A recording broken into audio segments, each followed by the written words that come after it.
Hello Jollinatics! For today's video, isa na namang solid food tripan ang isi-share namin sa inyo na nagsimula nga sa online bakery noong 2022 at nakilala sa kanilang masasarap na stuffed bonete. At ngayon nga ay meron na silang restaurant na nagsiserve ng mga kilalang Batanggenyo dishes tulad ng lomi, pansit gisado overload na may rebusado, adobong dilaw at marami pang iba. Kaya naman tara, samahan nyo kaming timusan at alamin kung saan to. Bali ito nga pala yung Constancios Kitchenette na located dito sa ground floor ng RF Lopez Building and Lopez Avenue, Parañaque City. Along the road nga lang to kaya mabilis nyo makikita or di kaya naman ipin nyo sa maps RF Lopez Building at doon na mismo yun. Ito naman yung kanilang dining area na very homey but with a touch of that classic ambience. And ito naman yung kanilang menu na bukod sa mga Batangas dishes meron din sila ditong mga breakfast and lunch meals kaya naman wag na natin patagalin to, tikiman time na. Simulan natin dito sa kanilang Mickey Bihon Gisado na hindi tinipid sa Ricardo. May mga toppings na nga yan na itlog, atay, chicharon, meatballs at rebusado. Hindi nga daw sila gumagamit dito ng MSG kaya naman yung lasa ng mismong Mickey Bihon light lang at hindi maalat, hindi rin oily, kumbaga enough lang to give way sa flavors ng iba pang sahog. Next naman is yung kanilang Batangas Lomi na Jumbo Overload. 280 pesos lang to and good for up to 4 persons na yan. And for me, isa na to sa pinakasulit na Lomi na nakita ko. And pagdating naman sa lasa, panalo din talaga to. For me, saktong-sakto lang yung lasa at lapot. By the way, cassava starch yung gamit nila dito. And dito actually ako naparami ng kain Promise, must try yung Lomi nila dito. Sa quality at quantity nga, talagang sold na sold kayo dito. And punta na nga tayo sa kanilang mga rice meals, starting with their adobong dilaw. Kung nakakita na kayo ng adobong puti, parang ganun lang din to. Kinaibahan lang, meron tong turmeric. And yung version nga nila dito, hindi masyadong overpowering yung suka and more on salty and peppery taste yung malalasahan mo. Yung pork sisig naman nila, walang kaarte-arte. Ito yung klase ng sisig na tuyo, pero nandun yung flavors. May mga crunchy bits and ito yung patunay na kahit hindi sisling at walang sauce, masarap pa din. Yung isa pa nga must try dito is yung kanilang pork dinuguan. Hindi nga pala sila gumagamit ng laman loob dito pure meat lang at walang anggo. Ang lambot ng karne, tapos saktong asim at alat. Solid din tong i-partner talaga sa rice. And yung pinaka nagustuhan ko nga dito is yung kanilang kalderetang kambing. Ito yung tipo na walang tomato sauce, napalambot talaga nila yung goat meat and naghahalo yung saktong tamis dahil sa pineapple juice. May pagka-creamy dahil sa cheese, saktong alat at tanghang at kung nagda-diet ka, good luck na lang sa'yo. At punta na nga tayo kung saan nagsimula at nakilala ang Constancios at wala nang iba kundi ang kanilang bonete. Ito yung popular na tinapay sa area ng Batangas at Laguna and meron nga sila dito mga original and stuffed bonete. Marami silang flavors dito tulad ng mozzarella, bacon, tuna, chicken, sausage, ham, and beef burger. And kahit anong flavors naman talaga ng bonete ang piliin mo dito, talagang masarap. Kumbaga personal preference mo na lang talaga. Ang ganda nga rin kasi ng pagkakabake sa mismong bread nila soft and airy tapos medyo crusted yung ibabaw at buttery yung lasa. Yung top pick ko nga dito is yung kanilang chicken flavor para kasing picadillo yung lasa niya and sa wife ko naman is yung beef burger flavor.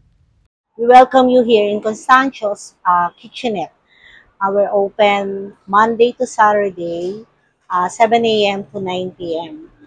We catered all our specialty from Batangas. Since we're also from Batangas, Ibaan, Batangas. So I hope to see you here. And we will always welcome you here. Thank you. There you go, Jollinatics. Sana nabigyan na naman namin kayo ng idea kung saan may masarap na food tripan lalo na yung mga tiga Parañaque dyan or South area at kung quality at reasonable price na kainan ang hanap nyo, talagang sulit dayuhin dito sa Constancios Kitchenette. And by the way, available nga rin pala sila dito for deliveries through Lalamove. So paano until our next food trip? Kita-kits! Thank you for watching!